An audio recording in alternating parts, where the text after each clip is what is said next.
And I Yeah. hope as more women get involved in sports photography that happens, because I think we do have a very different perspective, and we're Mm. very different storytellers. We see differences. Hello, my friends. I am back. It is season 2 of Your Play or Mine. Can you believe it? I definitely can, because I've had this in the works for quite a while now. I've been teasing it on TikTok, and if you don't follow us on TikTok, make sure you check that out, Your Play or Mine, on there. I have an absolute cracker of a guest, as I always do, to be fair, but we're kicking off season 2 with another one. If you're new here, welcome. You have a whole season 1 to go back and listen to. I had the likes of Brezzy, I had Becky Henderson, I had Niall McNamee, I had Aaron Heffernan. I won't name everyone because I'll be here for too long and you'll probably skip ahead. But you're very lucky to have that to listen back to. So once you finish with this episode, make sure you go back and listen to season 1, and then just tell me what you think of the podcast. Leave a review wherever you listen to your podcasts. If you're watching this on YouTube, drop a comment down below as well and let me know who you think would be a good fit for the podcast. We're the only show out there that is exploring this niche where we're crossing over between the arts and sport, and it is, I'll tell you, it's a great place to be. It really is. There's some really cool people here. It was really a treat to speak to this woman. She is an absolute warrior and she has done incredible things in a very short space of time in the field of sports photography, and her name is Susan Maxwell, but you may know her as She Shoots Sport. Say that 5 times fast, I dare you. It's very difficult, as Susan discovered while we were chatting. She's a huge advocate for women's sport as well, which is massive plus points for me. And we just talked about her career so far, the reasons in life that led her to make such a big career pivot from makeup artistry to sports photography. And honestly, she's really inspiring, and I think that you're going to find her very inspiring as well. So I hope you enjoy. Without further ado, this is episode 1 of season 2 of Your Play or Mine with Susan Maxwell. Susan, you are so very welcome to Your Play or Mine. How are you doing? Yeah, good. This is very different for me, but yeah, no, I'm good. Yeah, I have to say I was buzzing when you told me it was on your bucket list for 2025 to do a Yeah, podcast, and I was like, yes, we're smashing yeah, it it out was of the park amazing. in I'm January. not even finished, and I've ticked that one off, so that's amazing. I love it. I love it. And as listeners will know, I always start with getting to know your sporting background a bit Yeah. better. So my first kickoff question is, I want to know, what's your very first sporting memory? Do you know what? When I was reading that question, and I was like, I have absolutely no idea. Um, for being someone, I guess, who is so into sport now, my family weren't a sporty family, so we never Okay. watched sport at home, really. Yeah. The only thing we watched was Formula One. Every Sunday, it was like church, home, Formula I One. love So, it. and actually, funnily enough, it's probably the sport I'm least interested in now. So I don't know what that says about me. But I guess just in general, when I moved primary schools when I was in second class, and my we grew up in Germany. Well, I was in Germany between the ages of kind of 2 and 4, and so my sister is Okay. 5 years older than me. So when we moved back, she had very little English. So my parents put Oh, her wow. into a private primary school, just because she'd get that kind of more one-to-one to help her kind of with the languages. And it was a boarding school as well as a day school, so they were kind of used Mm. to children with English as a second language. And I was put into the local national school because I was fine, apparently. But when I went into second class, I was moved, I guess just for ease, to the same school as my sister. And I remember suddenly sport became a thing Okay. because the primary school and secondary school were connected. It was kind of one, you went from, so I was in the same school from second class right the way up to my 6th year. Mm. But because of that, the primary school had the secondary school sporting facilities. So suddenly sport was a thing in my life, and Yeah. which it hadn't been up until then. And I just remember finding something I was good at and finding somewhere, because I've never been academic, Okay. ever. So it was just somewhere I felt at home, whether it was running, hockey, netball, whatever, I wanted to try it. And I guess for me, that's probably my first memory. I've been very lucky. I've been at lots of, you know, big moments, since then. But I think that's probably my first memory of just feeling like I found home in a weird way. Kind Yeah. of whatever that meant. Kind of practically, I was never in a classroom from then on. If there was a reason to be not in the classroom and on a sports field, I found it. But yeah, I think that's probably my first memory. I actually love that because you're sort of describing what is the opposite of the experience for a lot of girls, I feel. Yeah, There's a lot of them are always trying to find a reason not to do PE or not to yeah. do, Oh so no, it's I actually was. really nice to hear the opposite. Yeah. Yeah, and it's funny actually because now that I have a little girl, oh well, she's not little, she's not 10 now, but I can kind of see myself in her as well. And it's mad because I was very fortunate because of the school I went to. Whereas there wasn't many clubs or, Mm. local kind of sports. So all of my sports were in school. Whereas now she's got a football club and she's got a hockey club, and in a way it's amazing because it means, especially for her, she's in a tiny school. There's only 10 in her Mm. class. So her world is bigger because of Yes. the different sports that she has. So if there's ever, which with 10-year-old girls there always is issues, she has other places to go. It's kind of like, Yeah. this is not the be all and end all of my life because so and so isn't talking to me, because tomorrow I get to go to football and none of them are in my class, so it's different. Yeah. So it's yeah, so it's funny seeing her grow up, and sports is becoming a real kind of emotional kind of, I don't want to say crutch because that sounds negative, but an emotional kind of way of her world being a bit bigger. It's brilliant. Yeah, that sounds ideal. I really did. That's awesome to hear. Um, my next question then is, who is your personal sporting greatest of all time? And I know it's tough, so I always let people have more than one if they like, so don't worry. Um, do you know, it was funny because I mean the Simone Biles came to my mind straight Mm. away. And it was funny because I was speaking to friends of ours and I was saying it to them and I was like, it's almost frustrating because I feel like it's a real obvious answer. And they were like, yeah, but like, I would say out of all sports, to as a spectator, I would say gymnastics is my favorite sport. Yeah. And it always has been, right the way from 2008, when Wow. the Americans were expected to win and the Chinese won. And there was all this controversy because they thought, because it was in Beijing in 2008 and they thought the Chinese were too young. And there was all this controversy. But um, I have intently watched gymnastics for years and years and years. And so they were like, but it's really obvious that it's Simone Biles for you. And I was like, okay, fair enough.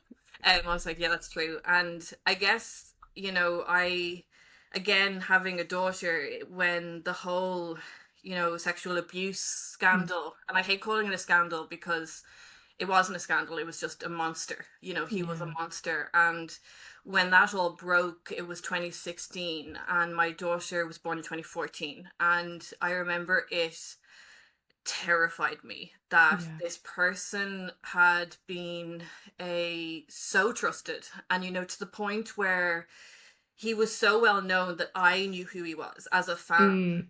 by name, and I could have pointed him out when watching kind of, the Americans do a massive, like, competitions are a massive deal in America and they Mm. televise them and everything. And I could have pointed him out on the TV. And so it was very scary to me that this person had, I mean, like, just the gravity of what he had done. Hmm. And then to be able to watch her, because she was the only gymnast who was a victim of Larry Nasser but continued on in her career. Everyone else had retired. Mm. So she had a huge responsibility on her shoulder. Well, she felt she did. I don't know if it was fair for her to have that responsibility, but she felt she had that responsibility to kind of speak and to protect these girls below her. Um, and I love the story of sport. I love, the story behind kind of how somebody kind of goes through hard times and how they come out the other side. Mm.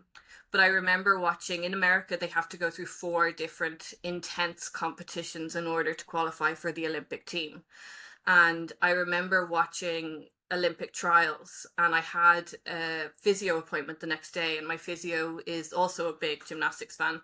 And I Okay. remember saying to her in 2021, I don't know what it is. I don't feel she's going to be able to do this Olympics. Okay. You could see if you watch back, I mean, obviously hindsight is 2020, Yeah. but when you see her competing in Olympic trials, you can see the weight of the world on her shoulders, Mm. especially that final day.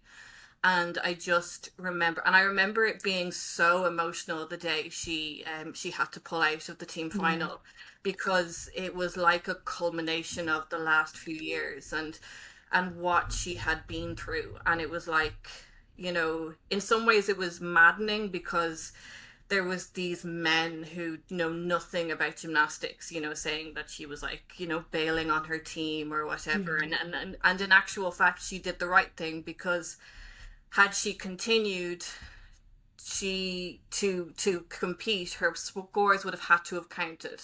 It's three Mm. up, three count. Your score has to count if you Yeah. compete for your team.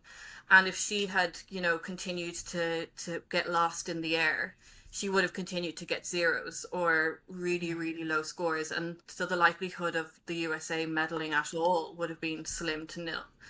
So I guess just watching her kind of have to deal with all that backlash while knowing she did the right thing. It's a Yeah. bizarre kind of it's a bizarre thing, because no matter how much she says to people, I did the right thing for me in my safety, but also for the team. It didn't seem to, and it was a real like, gosh, this is what women go through in sport. If Yeah. a man blows his knee, it's like, oh, he, gave his all for the team, and Hmm. where she literally gave everything for the team, and Mm. she was a victim of said team, and she Mm. still gave her all to that team. And this one time in, her 2016, her whatever 16-year career, she she kind of had to say, actually, no, I can't do this. For my safety, I can't do this. And she Mm. got such backlash, like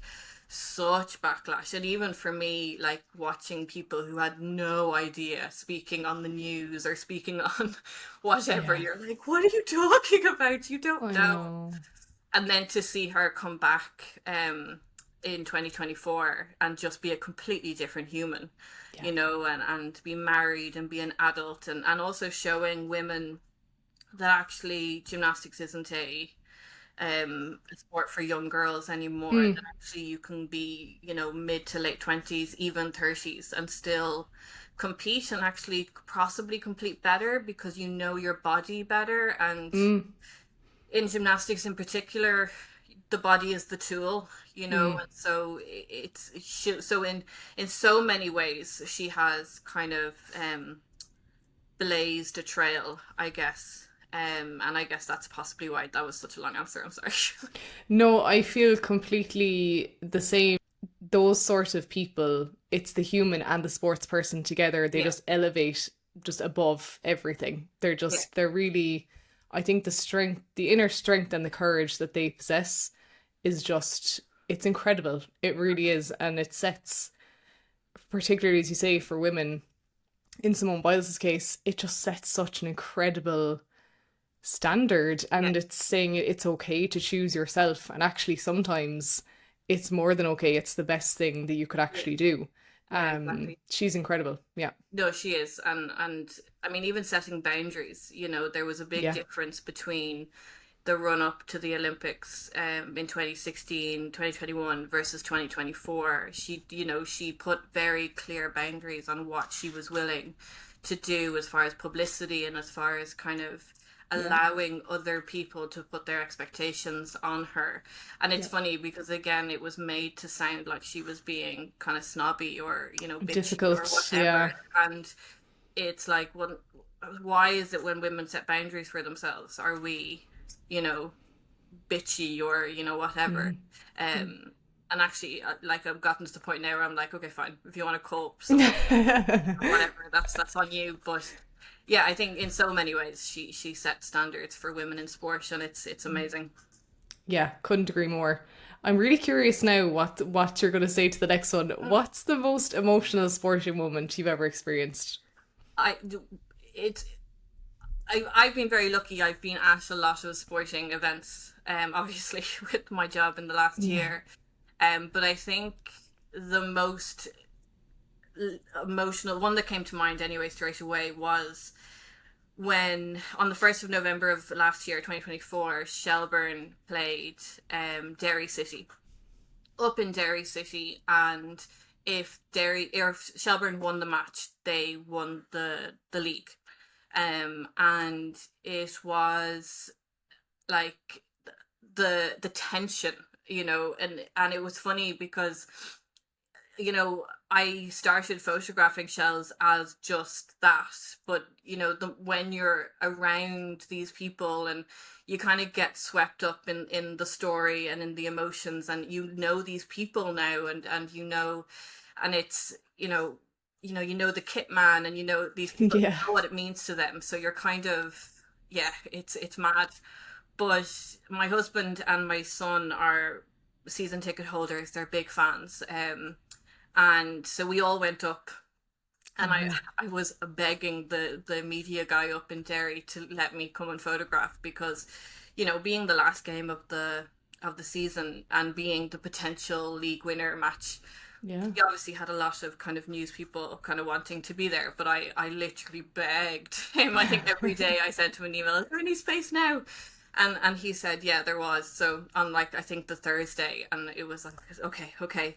And so we went up, and I was saying to Ian my husband was very nervous, and his best friend was in the car with us, and he was coming to the match with us. And I don't know why, I just kind of said, I just don't see this story ending any other way. I just think they're going to do it. I don't know why. I just don't see them. I just don't see the story ending without them winning. And so the match was going along, and the tension was building. And where I was sitting in the second half was kind of, my back was to the railing, and behind that railing was what I guess people would call the ultra Derry fans. So they are particularly loud, and they're particularly kind of opinionated, I guess. It's a nice way to put it. But where just beside me then was where the Shells players were warming up, and there's a guy on the team called Harry Wood, and Harry Wood was signed kind of during the season, and I think there was massive excitement about this guy, but I feel maybe I don't want to speak on his behalf, but I think maybe he possibly didn't reach the potential during the season that maybe he had wanted for himself. And while he was warming up on the sideline, the Derry fans were being so horrible to him, like the things that they were screaming at him. And I mean, there is a level of this is sport, and this is kind of, but there was just a little bit of like, I don't know, there's a line, and it seemed maybe I'm just soft, but he was getting dog's abuse as he was warming up in front of me, and I just felt awful for him. But I mean, again, I don't know how he felt about it. So then he got subbed on, and he actually scored the winning goal in the 87th minute. Oh my gosh. And of course, as soon as he scored the goal, he comes running towards the ultra fans, and subsequently me, with his shirt off, and he's like this, and they're going mental, like they're throwing bottles and coins and everything. No. It actually makes for like one of my favorite photos, which is like him obviously topless, and Yeah. but it's just mental. It happens so fast, and you feel like you're kind of watching it kind of as a third person because you're in autopilot. You're like, I've got to get the photos, but at the same time, Yeah. incredible that he has, done this. And then obviously, 3 minutes later, or probably a bit longer, the whistle blew, and then it was just bedlam. Um, Yeah. but I think because I was part of it kind of a little bit further in than just being a spectator, I think that's probably the one that is the most emotional that came to mind. Yeah. Yeah, that's it. I mean, even just for him, what a story. Like Yeah. that's amazing. And it touches on my first question, which was about, I suppose, capturing those moments in sport, because even myself, I found, like, since I started reporting on matches, typically Munster or Irish women's rugby matches, having grown up as a massive rugby fan my entire life, I remember my first match going and sort of feeling like, can I clap? Can I cheer? Like, Yeah. are people gonna Yeah, like look at me and think I'm unprofessional? But I think it's so hard to take the emotion out of it. But I yeah, suppose for me, when I'm up in the stands a little bit removed and I'm only sort of writing, I'm focused on capturing like the facts as opposed to you're capturing the actual moment itself. So I'd just be so curious to know, like, how do you keep that focus, and how do you kind of spot, do you even get a sense like when something's coming that you sort of think, oh, I think something's going to happen here? I think you do. I think as I mean, I think at the beginning I probably didn't, but I think Hmm. as you kind of go along and you learn, especially with someone like Shells, who I was lucky enough that I got to photograph kind of almost on a weekly basis throughout the season. So you do start to learn kind of movements or kind of Hmm. plays or whatever. And I think you can kind of position yourself into a point where you're kind of like, okay, I possibly know what's going to happen here. But it's funny how different people react, because as soon as Harry scored in that, there was two photographers, and they went sprinting down to the bench because they obviously wanted to take photos of the other team, Yeah. whereas I kind of stayed put and took photos of Harry. And so I guess everybody kind of sees, which is the great thing about sports photography, is that everybody sees a different perspective. Hmm. And so, I think I don't know how I keep focused is the honest answer. I think I just, as I said before, I love the story of sport. And so I Hmm. think to me, capturing the story is possibly more important than being involved in the story, if that Hmm. if that makes any sense. And I almost wonder sometimes, is it better for me to have a focus than Hmm. kind of get so emotionally involved that it's kind of almost physically uncomfortable for me, because it was just easier that night to keep keep snapping Yeah. everything and figure out what happened afterwards. Because Yeah. there have been times where I've been like texting my husband, "What just happened?" kind of thing. Because I mean, there's a video that went around of Damien Duff went running at one point to because the Shelburne had scored, and he literally slips and falls on his arse, but it is Only. directly in front of me, and I didn't see it. So like I'm literally snapping because I have a long lens, so I can see miles away, but I can't see Yeah. what's directly in front of me. So there's this video of me snapping away like of something else that's on the pitch, and he has literally fallen on his arse in front of me, and I'm like oblivious. That's So maybe the hilarious. question is, how do I, notice what's going on around me rather than focusing so kind of narrowly? But yeah, no, so yeah, I think possibly focusing does me a favor. Definitely. That's so funny though. What a great Uh, anecdote. and it went everywhere. And the amount of people who were texting me, like, the video, is that you? You're Yes. like, yes, yes, that is me. I Thanks. love it. You kind of hinted at it there, but you made a pretty big career pivot from makeup artist to sports photographer, and I can imagine the learning curve there. Even when you do have a passion for sport, photography is quite technical. Yeah. So I'm really curious to know how you approached, I guess, training yourself effectively to go into this kind of completely new thing with all the technical bits that come along with it. I went to every match I could. Mm. When I started out, I so I guess the backstory is it is in um about 2019 I started to get pretty severe migraines, horrendous migraines, and then towards kind of I guess COVID, when COVID kind of hit, and everything kind of slowed down, I realized that actually this is daily. This actually never ends. Mm. And it had gotten to the point where I was coming in from jobs and I'd literally hold my body together and pull into the driveway. And I would have rung Ian kind of on the way home, and he literally would open the door because I'd have to run and throw up because Wow. I was literally holding myself together to kind of get home. Mm. And over kind of the 4 years from 2020 to 2024, I guess the end of 2023, I was going to doctor after doctor after doctor trying to figure out.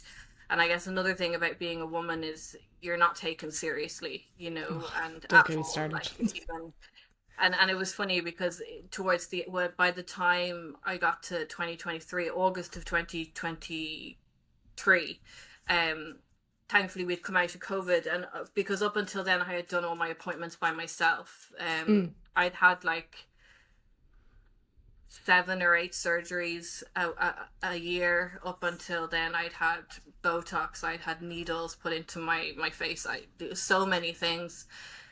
And then in 2023 in August, thankfully, because COVID had kind of started to the guidelines and stuff had started to kind of wane, my husband was able to come with me to one of the appointments with a new pain doctor because you just kind of keep going until you find Yeah. someone who will give you an answer.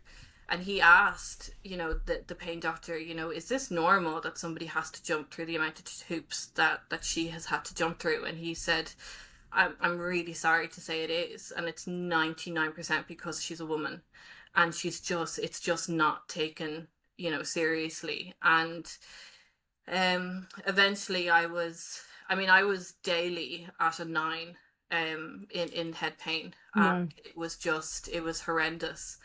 And when I eventually got to a neurologist who was able to prescribe me a high-tech medicine, so I didn't get my first dose until January of Hmm. 2024. And I remember saying to a friend of mine, I don't want to go back to makeup. I'd kind of fallen out of love with the industry, not the Mm. art, but the industry.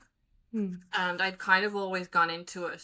I do everything in life, looking back, I do everything in life in order to make others feel good about themselves. Mm. I did youth work and sports management in college. I did the makeup, and then, and now this. But everything I do is to try and make somebody, feel good about themselves, or feel confident in whatever it is they're doing. Yeah.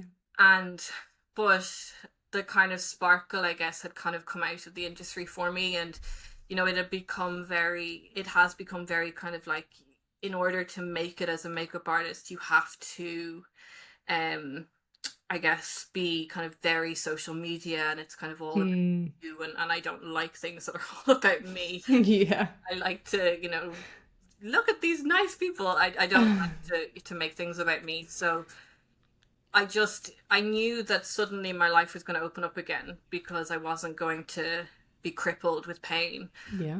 So I needed to figure out what I wanted to do. And I'm just always on the sideline. I'm always Mm. on a sideline. My husband is the head coach in Clontarf Hockey Club, and so whether it's them or the kids, or or a rugby match or whatever, I was always on a sideline. And randomly on Stevens's day, the Clontarf team were in a hockey final, and they asked if I take a few photos, and I was like, sure. And then I was actually like, I actually really like this. Yeah. And so it kind of just went from there. But I think I just did every match. I think before, I think I did my first Shells match, Shells women's match in April. And from January to April, I had done about 65 matches. Wow. So there were days where I was doing 3 or 4 hockey matches on a Saturday, and then on the Sunday I was doing 2 rugby matches, Mm. or at least one. There wasn't a weekend where I wasn't doing multiple matches. I kind of felt almost if I didn't, I kind of like, oh crap, I'll have to Yeah. do that next week or whatever. And it was just practice. It was, Mm. and it was learning, and it was asking. The one thing I have found about the sports photography world is it's incredibly welcoming. Wow, okay. Which is mad, because you'd almost think that people, especially being a woman, because you're literally going into a very male dominated industry. Mm-hmm. But everybody I've met, whether it's been on a Shell sideline or a rugby sideline, has been so welcoming and so kind of, have you tried this, or have you tried that, or but I've also found that everybody's learning. Mm. There have been times where I've kind of said, oh, I found this really good, and somebody who's been doing it for 10 years is like, oh, it's a really good idea, kind of thing. Or so Nice. everybody is kind of learning, and Mm. everybody is no one's kind of gatekeeping information. Yep. So I think just going into it, which is very different to the makeup, because makeup can be very gatekeepy. And again, maybe it just wasn't for me, and that's something I guess we'll get on to the next question. But that's one thing I learned when I got sick was actually, whatever will happen, and what will be. And so I guess just the people I've encountered so far with the makeup or with the sports photography have just been so incredibly kind and generous with the information. So I guess that's possible. I mean, even I was in the Emirates photographing Arsenal just before Christmas, and my camera broke. Like it just stopped working, and I was there on my own, flown to London by myself. It was my Yeah. big girl, and I'm better Mm. now. It's a year since I got the medication. I'm going to fly to London by myself, and I'm going to take these photos, and my camera broke. And the girl beside me, who I had never met, goes, oh, here, you can have my spare. And I was like, No. what? Like, and I don't like, it sounds really like simple. She gave me a camera, but she had to give me her camera, and then she had to upload all the photos that I had taken, and she Yeah. had to upload those onto a drive and email. So it was a lot more work than just handing over a camera. So That is incredible. yes, Yeah. it was Oh my nice. goodness. Love that story. It's something, and again, I think there's a bit of a double standard in the conversation around injuries with women versus men as well in sport. Kind of similar to how there is, I suppose, in life with Yeah. just with health issues across the genders. Did you, when you're getting through the hardest days, or as you said, you're at a 9 out of 10 on the scale every single day, what kind of sort of mantras and things like that are you using? Because I can only imagine that that takes a huge amount of perseverance and, finding small ways to get Yeah. through, just the basic day to day.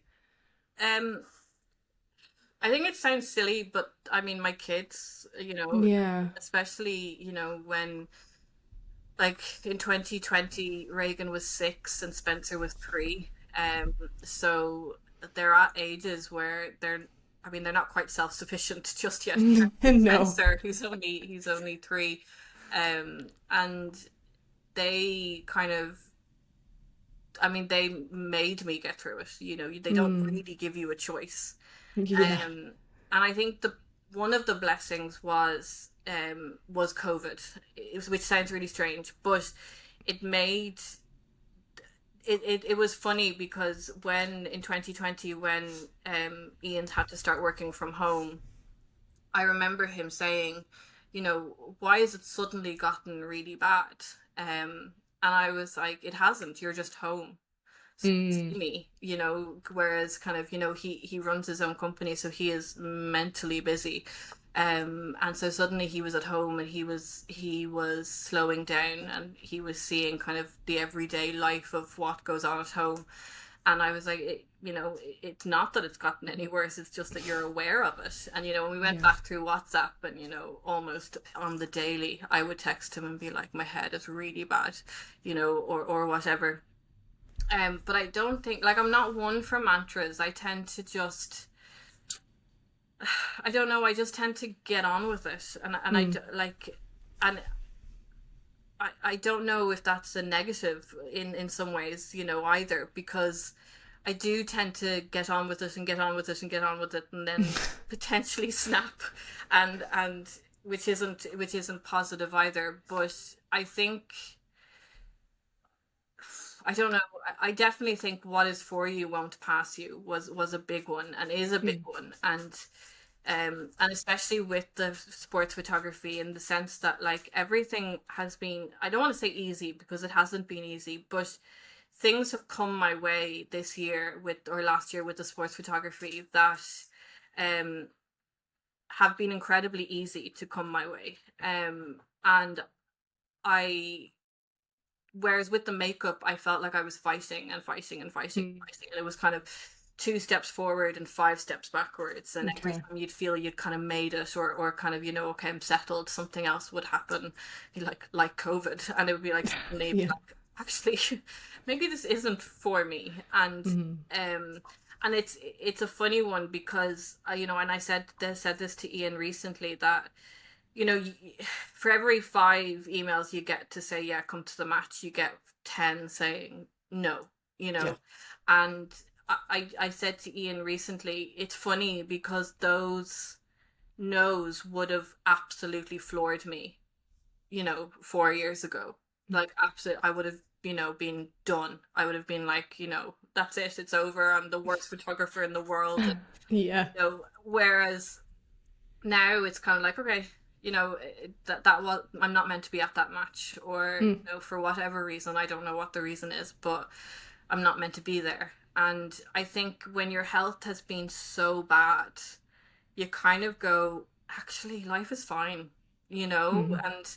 and these things that we put so much pressure on, like, what do they mean, and Yeah. it'd be great to be able to tell people, I'm doing a World Cup final, or I'm doing this or that, the other, but at the same time, it's like, what does it matter, and I Mm. think that's possibly, it just gives you perspective. That's the word. Mm. Yeah. Perspective. When your health has been, and when it's chronic, it's so, like, flat. There's no Mm. kind of, like, you're not fighting something, to get better. Like, I will never get better, Mm.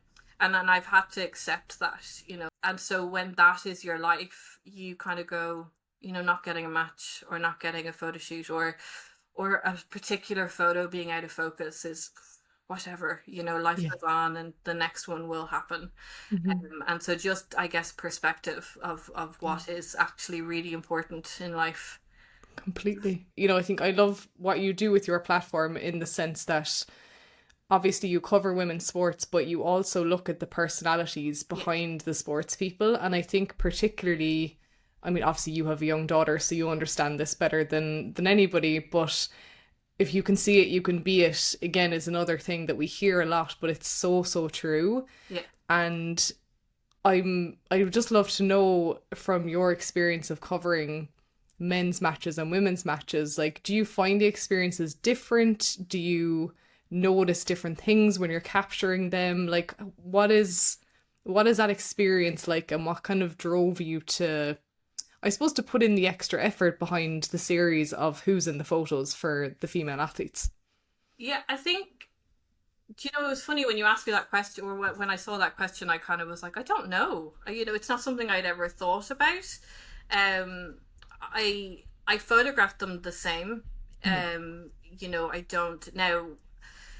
I'm possibly more aware of what I share as far as the photos of the women, Yeah. because I'm conscious that women aren't, we're not yet at a point where a lot of the women I photograph are professionals. Mm. They're and so they haven't necessarily signed up for a really crappy photo to be out there of themselves. Yeah. And so I'm possibly more conscious of what I share afterwards, or if there's if there's a photo that I'm questionable about, I will ask the athlete. I will message them and say, listen, I have this photo, and I'll send it to them, and I'll say, can I share it? Can I not? And sometimes they'll be like, yeah, that's fine, I don't care. And then sometimes they'll be like, actually, I don't really like that. And so that's possibly one of the differences, is I like to give the women a little bit more autonomy on what photos I share of them.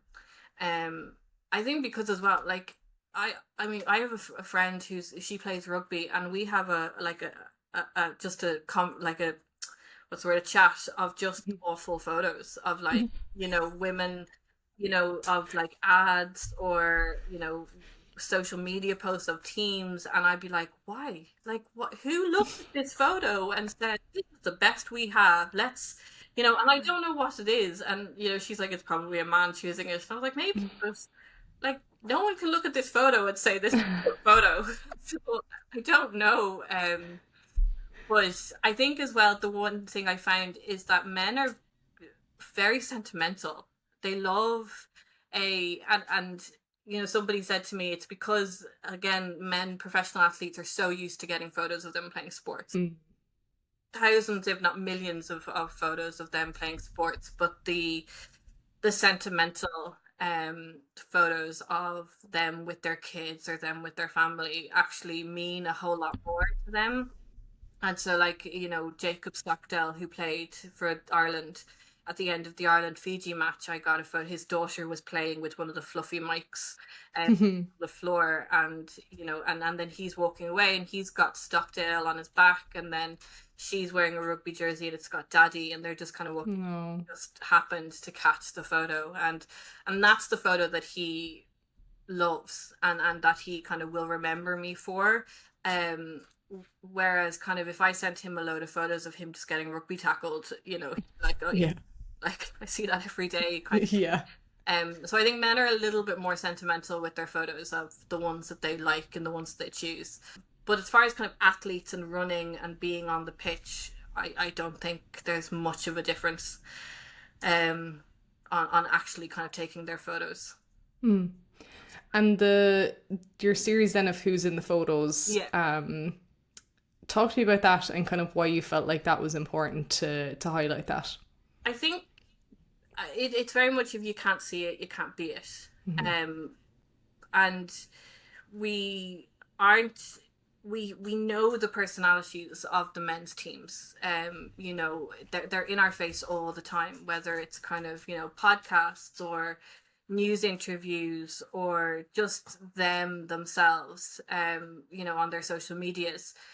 Whereas I noticed when I was kind of particularly photographing the Shells women's team, and then I was able to do the Interpros rugby.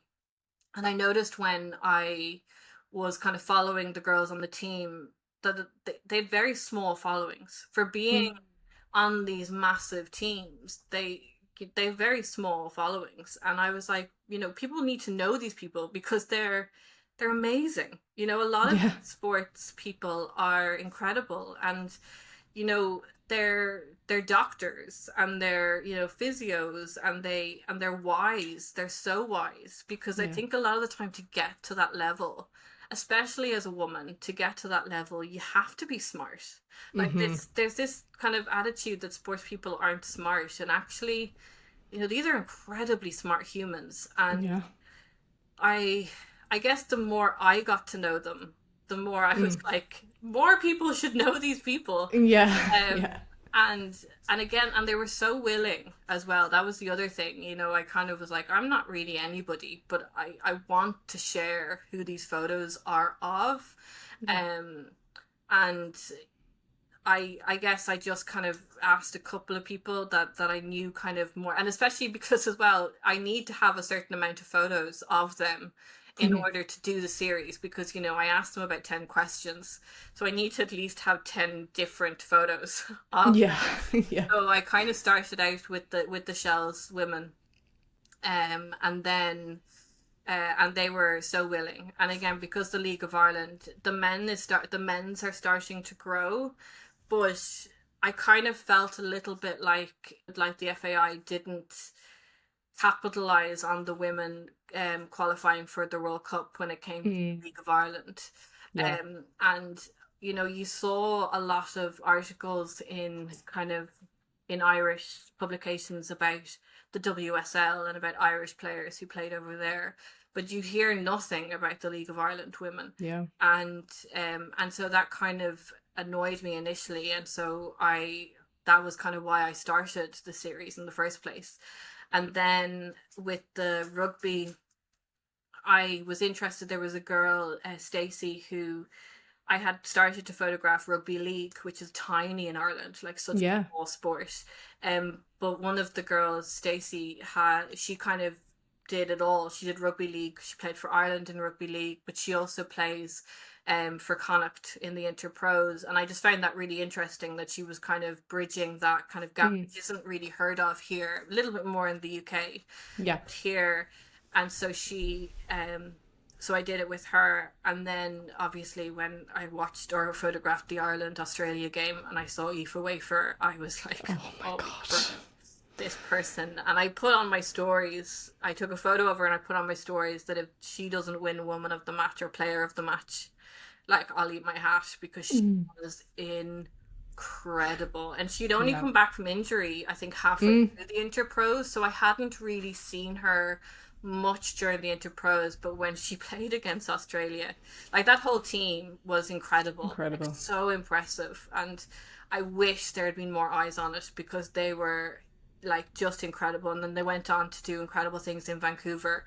But I said to Ian, I said, if I can get Aoife Wafer on the Who's in These Photos, I'll be really happy, because I knew that she was gonna go on to Vancouver and just absolutely wipe the floor with her, just be incredible. And she was, and she really, really was. And I was really happy to see her get her kudos when she came home. And I wish, like, maybe in 2025, when she gets to when they go to the World Cup and the Six Nations, maybe she'll get to do something like the Late Late Show. But I just thought she was so impressive in Vancouver.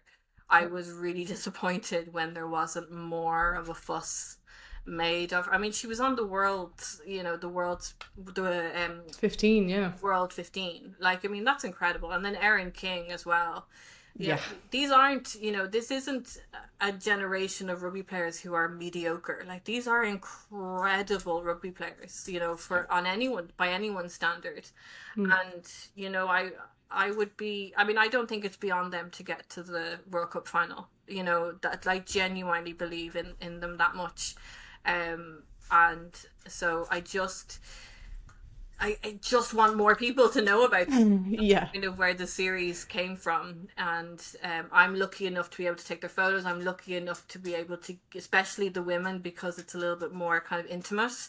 I'm lucky enough to get to know them as humans. And I just want to share them with more people. And I would love for it to become a little bit more like a video series, because my daughter wants to, like, she loves it. She really likes it. She likes helping me pick the pictures and stuff like that. Because again, to her, these are her Brian O'Driscolls and her kind of, her Johnny Sextons. So I would love to make it more accessible in a kind of video form in time. But for now, I'm happy with what we have. Definitely, I love it. Like, please keep going, because it's for sure, like, it's, even with my radio stuff, at the weekend I've had Dorothy Wall on, and she's another, like, just epic, player on that team, and those girls they deserve a lot more attention than what they get. So, as you say, hopefully now with the World Cup this year, there'll be a bit more attention. It's a massive year, and I hope as well with, I mean, a rising tide hopefully raises all boats, and with Ilona Maher coming over to the Bristol Bears, my hope is that, you know, it'll bring a little bit more attention to the Irish girls who are over there. Now, not too much, because I don't know if it's good for Irish rugby if they all shift over. Yes, for The sure. PWR, but I mean, if we were able to keep kind of the likes of Aoife Wafer and Erin King here, it would be incredible. They're kind of dotted all over the place, so I'm hoping to be able to kind of get photos of each of them anyway. So hopefully, Brilliant. fingers crossed. Oh, that's so exciting. I can't wait. I can't wait to see that. My closing question for each guest is a bit of a tricky one, I know, but, and it's, what rule, ritual, or regulation would you try to cross over from your favourite sport to being a photographer? The one thing that came to mind is back in the day before I watched gymnastics, they had a compulsory round where you had everybody had to do the exact same routine, and that's how it was judged, and it was judged out of a 10. Whereas now the judging system has changed so that we celebrate individuality. You can make your routines to kind of highlight your strengths. And I think I would love for sports photography to celebrate the individuality a bit more. And, you know, in Ireland in particular, there are two kind of big agencies that kind of almost have a monopoly on the market as far as kind of sports photography.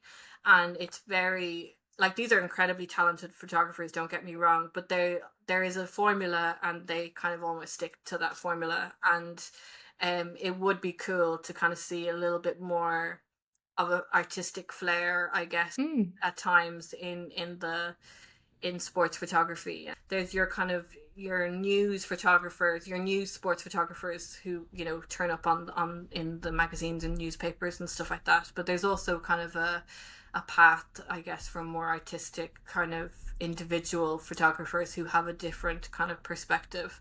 And I hope as more women get involved in sports photography that happens, because I think we do have a very different perspective, and we're very different storytellers. We see differences. Like at the end of that, you know, league winning match, there was a lot of kind of pushing and shoving, and I was like, I can't do this, I'm too small. I'm out. These were huge men, a lot of them, and so I was like, actually, do you know what? And by stepping out, I actually was able to find Harry Wood, who was the goal scorer, and he was actually completely on his own, and he was just staring into space. And it's one of my favorite photos, because it's a real, like, he's just absorbing what the hell just happened. And I wouldn't have got that photo if I had tried to be kind of in the middle and, you know, just kind of pushing and shoving kind of the way the men were.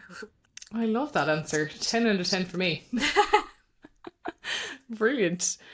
I know we've obviously touched on it. It's a huge year for women's sport this year, particularly in 2025. So before you go, I want people to be able to find out more about you and your work. So where's the best place for them to go if they want to do that?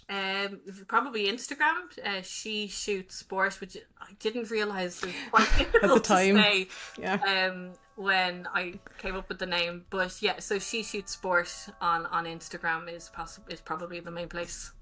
Brilliant. We're going to leave it there for this episode, but Susan, thank you so much for taking the time to chat to me and share your story. It's been an absolute joy to have you on the show. Thank you so much.